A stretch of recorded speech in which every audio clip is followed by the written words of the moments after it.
तो Hindi audio book knowledge में आपका स्वागत है। तो बात करते हैं पुस्तक आपके अचेतन मन की शक्ति से आगे। इस पुस्तक के 22वें अध्याय डर और गुस्से के सहसंबंध के बारे में कुछ और विचार। तो चलिए दोस्तों शुरू करते हैं।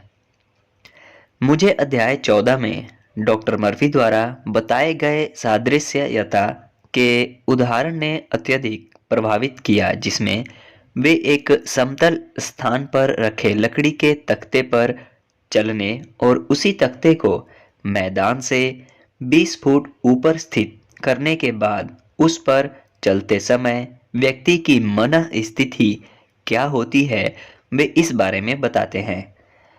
अब यदि इस डर की मात्रा को और बढ़ाने की कोशिश करें और इसके लिए उस तख्ते को जमीन से 50 फुट ऊंची दो इमारतों की छतों के बीच रखें तो क्या होगा, देखते हैं। दो इमारतों के बीच रखे हुए तख्ते पर चलने के लिए और जमीन पर रखे तख्ते पर चलने के लिए समान शारीरिक कौशल की आवश्यकता होगी, मगर कठिनाई का स्तर बढ़ता जा रहा है। यह धारणा मन में बनती जाएगी। जमीन पर आप कूद सकते हैं, पीछे की ओर चल सकते हैं और चलते चलते साथ चल रहे अपने मित्र को चुटकुले भी सुना सकते हैं। जमीन से 50 फुट ऊपर रखे तख्ते पर चलते समय अधिकतर लोग डर का अनुभव करेंगे। उनके पेट मारे भय के पीठ से मिल जाएंगे। वे धीरे धीरे रेंगते हुए एक एक इंच आगे बढ़ेंगे। वे अपने सिर पर हेलमेट लगाएंगे, पैरासूट साथ रखेंगे और 50 फुट नीचे कोई सुरक्षा जाली लगाई जाए इसकी भी मांग करेंगे। यदि डर हमारे मन पर हावी हो गया तो यह हमारे मन को बेहद कमजोर बना देता है और हमारे लक्ष्यों तथा इच्छाओं की प्राप्ति में व्यवधान उत्पन्न करता है। यहाँ मैं कुछ और विचार आपके सामने प्रस्तुत कर रहा हूँ जो पिछले अध्याय डर को दूर करने के लिए अपने अवचेतन मन का उपयोग किस तरह करें पर आधारित है। मेरे विचार से डर के अलावा भी कुछ और वस्तुएं होती हैं जो हमारे मन को दुर्बल बनाकर हमारे लक्ष्य प्राप्ति और तरक्की में व्यवधान डालती हैं। ऐसे डर जो अवचेतन मन की गहराई में जाकर बैठ जाते हैं, वे हमें लक्ष्य भ्रष्ट करने की ताकत रखते हैं। अतः डर के बारे में हमें एक ही बात सीखने की जरूरत है और वह यह है कि इस पर जीत किस तरह हासिल की जाए।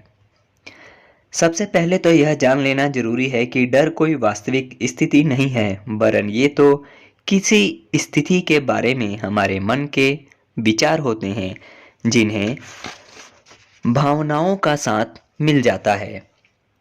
चूंकि किसी विचार पर नियंत्रण करने की या उसे निर्देशित करने की ताकत हमारे मन में है, अतः हमारे डर के विचारों को दूर करने के उपकरण भी हमारे ही पास होते हैं।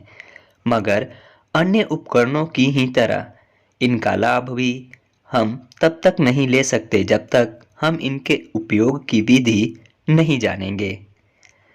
इससे पहले कि हम अपनी चर्चा को डर किस तरह दूर करें इस हिस्से पर केंद्रित करें, आइए हम यह देखते हैं कि डर आखिर किस बात से जन्म लेता है। डर आखिर होता क्या है? हम इस बात का परीक्षण वास्तविकता के आलोक में बिना किसी आदर्शवादिता का सहारा लिए करना चाहते हैं। अब कुछ समय के लिए हम यह मान लें कि डर भी हमारे मानव जीवन का ही एक हिस्सा है। हालांकि हमें कुछ लोग ऐसे भी दिखाई देते हैं जो निडर होते हैं, उन्हें किसी से भी डर नहीं लगता। यदि मान लें कि डर शब्द का अर्थ वास्तव में फॉल्स एक्सपेक्टेशन अपीयरिंग रियल है, अर्थात ऐसी छद्म अपेक्षाएं जो वास्तविक सी प्रतीत होती हैं। चलिए अब डर को जीवन को घात करने वाली स्थिति के रूप में देखें और इस चर्चा में हम इस स्थिति को वास्तविक डर और अन्य काल्पनिक स्थितियों को जो हमारे मन में मौजूद होती हैं आभासी डर कहेंगे। अधिकांश लोगों का जीवन को घात पहुंचाने वाले डर से सामना कम ही होता है। यहाँ मेरा तात्पर्य किसी कठिन पगडंडी पर चलने या माँ भालू और उसके बच्चे के बीच खड़े होने से है। ध्यान दें, जब लोग ऐसी किसी स्थिति में फंसते हैं तो वे इस स्थिति से बाहर निकलने के लिए अपना सर्वश्रेष्ठ प्रदर्शन करते हैं, बिल्कुल किसी सुपरमैन की तरह। हमने ऐसी घटनाओं के बारे में सुना है जहां अपने बच्चों को कार के नीचे फंसा देखकर 120 पाउंड की मां ने कार को अकेले ही उठा लिया और अपने बच्चों को सुरक्षित बाहर निकाला। यदि सामान्य स्थिति में उस मां ने महीनों वजन उठाने का अभ्यास भी किया होता, फिर भी ऐसी भयानक स्थिति सामने आए बिना वह अकेले कार को नहीं उठा सकती थी। मगर यह उस तरह का डर नहीं है जिसे हम में से अधिकांश लोग हमेशा महसूस करते हैं।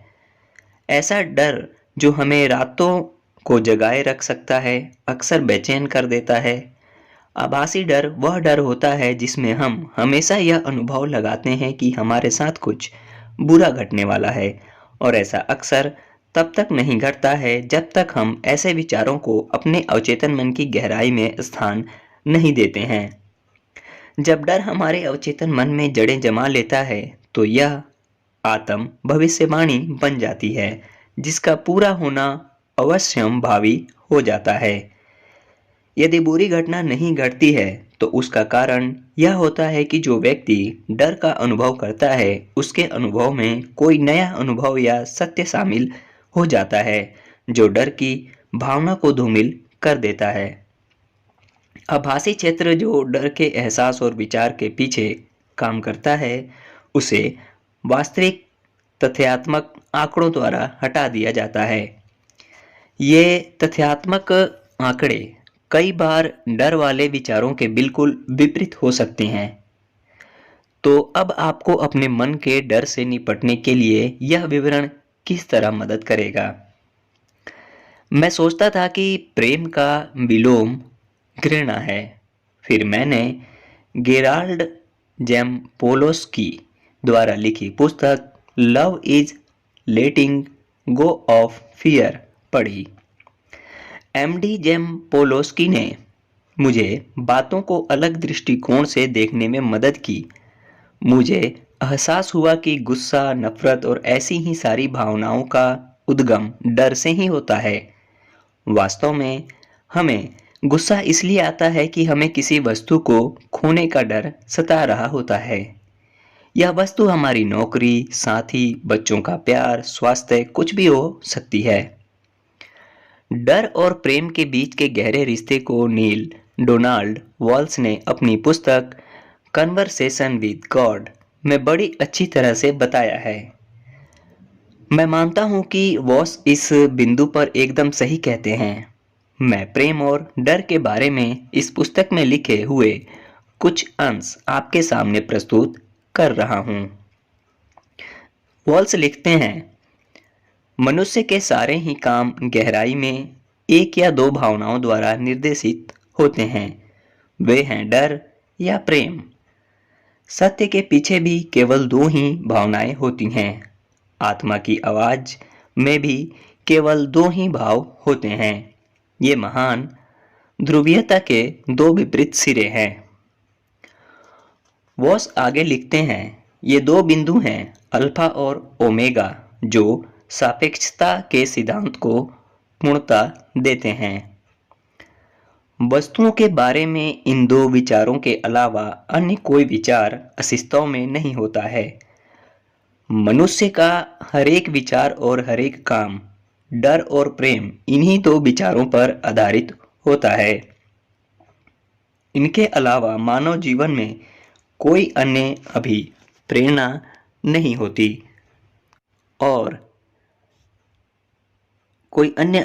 नहीं होती और अन्य सारे विचार इन्हीं दो विचारों के व्युत्पाद होते हैं। केवल रिश्ते ही नहीं वरन मानव द्वारा किया गया हरेक काम प्रेम या डर पर आधारित होता है। व्यापार, उद्योग, राजनीति, धर्म अपने युवाओं की शिक्षा, देश की सामाजिक कार्यसूची, आपके समाज के आर्थिक लक्ष्य, युद्ध, शांति, आक्रमण, रक्षा, आक्रामकता, प्रस्तुतिकरण, चुनाव करने संबंधी निर्णय, बदलाव या देने की प्रतिबद्धता, बचाने या साझा करने, एकत्र रहने या विभाजित होने, हर एक वह चुनाव जो हम अपने जीवन में करते हैं, उसके पीछे यही दो संभावित विचार होते हैं, डर और प्रेम। डर वह ऊर्जा है जो संकुचित करती है, बंद करती है, अंतर्मुखी बनाती है, भागना, छिपना, मन में जमाए रखना, नुकसान पहुंचाना आदि सिखाती है। प्रेम वह ऊर्जा है जो प्रसारित करती है, खुले मन का बनाती है, बहिर्मुखी बनाती है, स्थिरता देती है, ज्ञान देती है, साझा करना सिखाती है, उपचार करती है। डर हमारे शरीर को कपड़ों में छिपने को बाध्य करता है, प्रेम हमें निर्वस्त्र होने की शक्ति देता है। डर हमें अपनी चपेट में लेता है और हमारे पास जो भी होता है उसे जकड़ लेता है। डर हमें कसता है, प्रेम स्वतंत्र छोड़ता है। डर हमें मुट्ठी में बांधता है, प्रेम हमारे रास्ते खोलता है। डर जलाता है, प्रेम ठंडक का एहसास देता है। डर आक्रमण करता है, प्रेम सुधार के अवसर देता है। मनुष्य का हरेक विचार, शब्द या काम इन्हीं में से किसी एक भावना पर आधारित होते हैं। आपके पास इन दोनों के अलावा चुनने के लिए कोई विकल्प नहीं होता, क्योंकि चुनने के लिए कुछ और है ही नहीं। हाँ, मगर इन दोनों में से किसे चुनना है, यह चुनने का अधिकार आपके पास है। धन्यवाद, नील बॉस। जब मैंने इस पुस्तक को पढ़ा तो मेरे मन में निम्न चित्र बना। कई अन्य लोगों की तरह मैं भी दृश्य विचारक हूँ। कई अन्य लोगों की तरह मैं भी दृश्य विचारक हूँ। शब्द मेरे मन में चित्र के रूप में अंकित हो जाते हैं। इस चित्रण के द्वारा मैं स्पष्टता से देख पाता हूँ कि प्रेम और डर दो विपरीत ध्रुव हैं और किसी एक समय में या तो हम प्रेम का अनुभव ले सकते हैं या डर का, या हम एक से दूसरे की ओर गमन कर सकते हैं। इस एहसास के साथ जब मुझे डर का अनुभव होता है तो मुझे पता होता है कि रिश्तों के इस चक्र में कहाँ खड़ा हूँ। मुझे यह भी पता होता है कि मैं कहाँ जाना चाहता हूँ, और यदि मैं वहाँ नहीं हूँ जहाँ मैं जाना चाहता था, तो मैं अपनी सोच को बदलकर सुधारात्मक कदम उठाने का रास्ता चुन सकता हूँ। अर्थात मैं अपने विचारों को प्रेम और कृतज्ञता की भावनाओं द्वारा पुनर्निर्मित कर सकता हूँ, जो मुझे पीछे से आगे की ओर अर्थात प्रेम के आधार की ओर बढ़ने में मदद करेंगे। हमेशा प्रमुख कार्यकारी सिद्धांत याद रखें। कोई भी नकारात्मक या सकारात्मक विचार यदि लगातार आपके चेतन मन में विद्यमान रहता है, तो वह अवचेतन मन के लिए निर्देश का काम करता है, जिसे वह पूरा अवश्य करता है। जैसा कि हम अच्छी तरह जानते हैं कि हम अपने जीवन की वास्तविकताओं को स्वयं गढ़ते हैं, और ये वास्तविकताएं हम अपनी विचारधारा के द्वारा गढ़ते हैं। तो अपने विचारों को बदलना और भी जरूरी हो जाता है। यदि हमारे मन में यह भय उत्पन्न हो जाता है और हम उन विचारों को अपने मन में लगातार दोहराते जाते हैं, जैसे मेरा व्यापार खत्म होता जा रहा है, अर्थात मुझे नुकसान हो रहा है, मेरा साथी अब मुझे प्रेम नहीं करता आदि, इन विचारों को लगातार चेतन मन में दोहराए जाने से अति चेतन मन के द्वारा उसे वास्तविकता में बदला जाना अवश्यंभावी हो जाता है। अतः जब हम अपने डर के प्रति और इस डर के बारे में अपने आप से किए जाने वाले स्वसंवाद के प्रति जागरूक होते हैं, तो हम अपने विचारों को आसानी से परिवर्तित कर सकते हैं और यह सोच सकते हैं कि इस तरह के विचार हमारे मन में डर उत्पन्न कर रहे हैं। अपने मन के नकारात्मक विचारों को दूर करके हम जो चाहते हैं उसके बारे में हमें अपने मन में सकारात्मक चित्र देखने होंगे और स्वसंवाद की नई कड़ी शुरू करनी होगी जो हमारी इच्छा के परिणाम को बल देती हो। जैसे मेरे अंदर वह योग्यता है जिसके बल पर मैं अपने व्यापार को सफलता की चोटी तक ले जा सकता हूँ, या मेरे मन में मेरे साथी के प्रति निस्वार्थ प्रेम है और हर दिन हमारा प्रेम बढ़ता जा रहा है, हमारा रिश्ता मजबूत होता जा रहा है। इसका अर्थ यह नहीं है कि व्यापार में नुकसान नहीं होगा या पति पत्नी के बीच तलाक नहीं होगा। जैसे कि बम्पर स्टिकर कहते हैं, दुर्घटनाएं घटती हैं, मगर ऐसे लोग जो हमें जीवन में सतत सफलता की ओर बढ़ते हुए नजर आते हैं, वे चेतन या अचेतन रूप से ही सही अपने स्वसंवाद के महत्व को जान चुके होते हैं। साथ ही यह भी जान चुके होते हैं कि हमारे विचार अवचेतन मन के द्वारा वास्तविकता में बदले जाने की रचनात्मक शक्ति रखते हैं। डर का सामना करने में स्वसंवाद का महत्व यही है कि हम यह जान लें कि हम सभी में हमारे विचारों को नियंत्रित करने की शक्ति है। जब हम अपने विचारों को अपने मूल्यों और लक्ष्यों के अनुसार अनुशासित करने का प्रयास करते हैं, तो हम अपने काम और उनसे मिलने वाले परिणामों को भी प्रभावित कर रहे होते हैं। वास्तव में 99% मामलों में हमारे डर का कारण हमारे विचार ही होते हैं, और यदि हम अपने विचारों पर नियंत्रण करना बखूबी जान लेते हैं तो हम अपने जीवन से डर के उन सभी विचारों को निकाल कर बाहर कर सकते हैं जो हमें बेवजह डराते हैं और हमारे जीवन पर हावी होने का प्रयास करते हैं। आइए अब डर और गुस्से के बीच के रिश्ते को जांचने का प्रयास करें। जैसा कि हमने इस अध्याय की शुरुआत में ही लिखा है, वास्तव में हमें गुस्सा इसलिए आता है कि हमें किसी वस्तु को खोने का डर सता रहा होता है। यह वस्तु हमारी नौकरी, साथी का प्रेम, बच्चों का प्रेम, स्वास्थ्य आदि हो सकती है। इस संभावना पर विचार करें कि गुस्सा अधिकतर स्वनिर्देशित होता है। मेरा तात्पर्य यह है कि जब हमें गुस्सा आता है तो हम अपने अंदर की उस कमी के प्रति प्रतिक्रिया दे रहे होते हैं जो तब बाहर आती है जब किसी दूसरे व्यक्ति की कोई बात या कोई काम हमें उसकी याद दिलाता है, या किसी व्यक्ति का व्यवहार हमारी अपेक्षाओं से भिन्न होता है। उदाहरण के लिए किसी परिवार में एक बच्चे का खास तरह का व्यवहार उसके माता पिता को गुस्सा दिलाता है। दूसरे परिवार में बच्चे का उसी तरह का व्यवहार उसके पालकों को गुस्सा नहीं दिलाता। कई बार आप कार्यस्थल पर अपने सहकर्मी से कहते होंगे, जब बॉस तुमसे ऊंची आवाज में बात करता है तो तुम्हें गुस्सा नहीं आता, और आपका साथी कहता है, नहीं, बिल्कुल नहीं, मुझे तो यह मजेदार लगता है।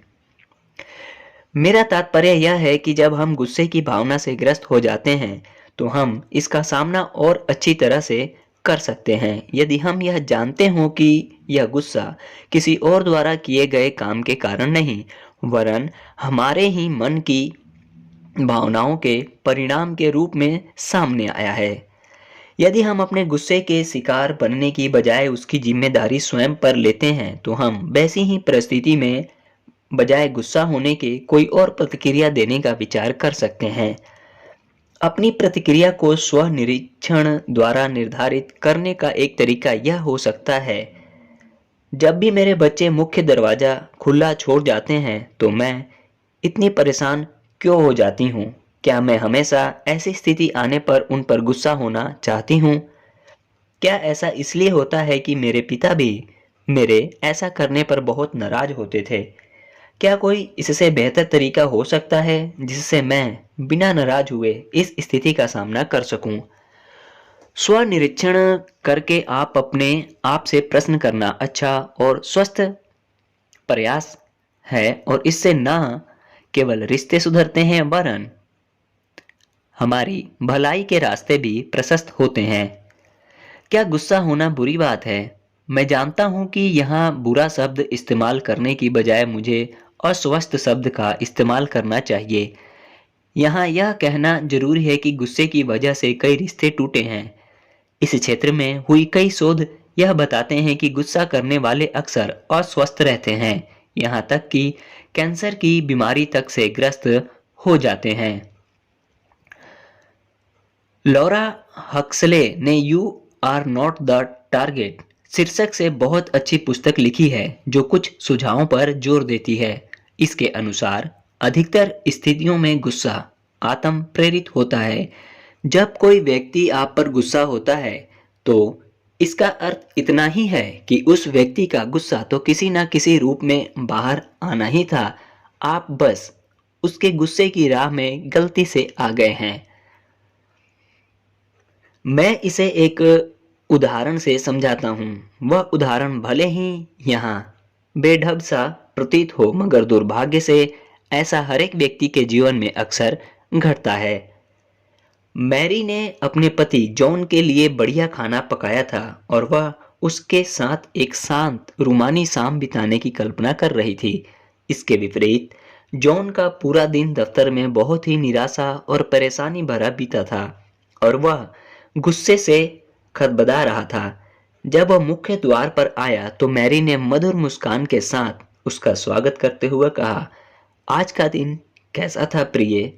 जॉन ने गुस्से से जवाब दिया, एकदम बकवास। तुम यहाँ दिन भर घर में टीवी देखती रहती हो, कभी मेरी कुर्सी पर बैठकर काम करके देखो, क्या क्या झेलना पड़ता है। जैसे कि लॉरा हक्सले कहती हैं, आप लक्ष्य नहीं हो। मैरी बोली, जॉन, मैं तो तुमसे प्रेम करती हूँ। मगर जॉन ने उसकी ओर देखा तक नहीं, क्योंकि वह अपने बॉस की ही चिंता में डूबा हुआ था। मैरी तो संयोग से उसके रास्ते में आ गई थी। यह उसका पालतू कुत्ता भी हो सकता था जिसे जॉन ने गुस्से में एक लात मारी होती। उसके बच्चे हो सकते थे। भगवान ना करे यह उसकी सास भी हो सकती थी। उस समय जो भी जॉन के सामने पड़ता उसे उसके मन में जमे गुस्से का शिकार होना पड़ता। आप इस उदाहरण पर हंस सकते हैं, मगर आप भी यह मानेंगे कि ऐसा हमारे साथ हमेशा ही होता है और हम इसी विरोधाभास के साथ जीते हैं कि हम उसी को सबसे अधिक तकलीफ पहुंचाते हैं जिसे हम सबसे अधिक प्रेम करते हैं। उन लोगों के व्यवहार को ध्यान में लाएं जो रास्ते पर कार चलाते समय क्रोधित हो जाते हैं और पागलों जैसा व्यवहार करते हैं। प्रेशर कुकर में एक सीटी होती है, जब दबाव अधिक बढ़ जाता है तो सीटी ऊपर उठती है और अतिरिक्त दबाव बाहर निकल जाता है, जिससे ढक्कन उछलता नहीं है। हम भी अपने आप को काम में, ध्यान में या किसी अन्य गतिविधि में व्यस्त रखकर अपने तनाव को कम करने और गुस्से पर प्रेशर वाल्व लगाने का काम कर सकते हैं। हालांकि मैंने अब तक ऐसे किसी शोध के बारे में नहीं पढ़ा है जो जीवन शैली और गुस्से के संबंध को बताते हों, मगर यह मेरा अनुमान है कि जो लोग पौष्टिक भोजन करते हैं, रोज व्यायाम करते हैं, शराब आदि का मामूली सेवन करते हैं और रात को अच्छी नींद सोते हैं, उनके जीवन में गुस्से की घटनाएं कम होती हैं। बनिस्पत उनके जो मोटे होते हैं, ज्यादा खाते हैं और बहुत शराब पीते हैं। जीवन शैली और आत्मविश्वास की भावना का भी गहरा संबंध होता है। जिस व्यक्ति की स्व अवधारणा कमजोर होगी उसके मन में अन्य लोगों के प्रति, दुनिया के प्रति गुस्से की भावना अधिक होगी और वह हर बुरी घटना, रिश्तों में आती कटुता आदि सभी के लिए स्वयं को टारगेट बनाया गया या पीड़ित किया गया महसूस करने लगता है और ये सभी घटनाएं उसके जीवन का हिस्सा बनती जाती हैं। अंत में, जैसे कि पहले भी सुझाया जा चुका है, आजकल चिकित्सक भी अपने मरीजों को स्वस्थ रहने के लिए जीवन शैली बदलने और अधिक से अधिक गतिविधियों में स्वयं को व्यस्त रखने की सलाह देते हैं ताकि तनाव को दूर किया जा सके। व्यायाम और पोषक भोजन हमेशा ही इन सुझावों का हिस्सा रहे हैं, मगर आज अधिकाधिक चिकित्सा व्यवसाय योग, ताई चाई और ध्यान के लाभ को भी समझाने लगे हैं। आइए शब्द डिशेज को देखें। जब हम इसे दो हिस्सों में तोड़ते हैं तो हमें दो शब्द डाइस और इसिस मिलते हैं। शारीरिक व्याधियों और बीमारियों अक्सर मानसिक या भावनात्मक अस्वस्थता का परिणाम होती हैं। सामान्य दिशा निर्देशों के रूप में इस कहावत को अपनाना चाहिए।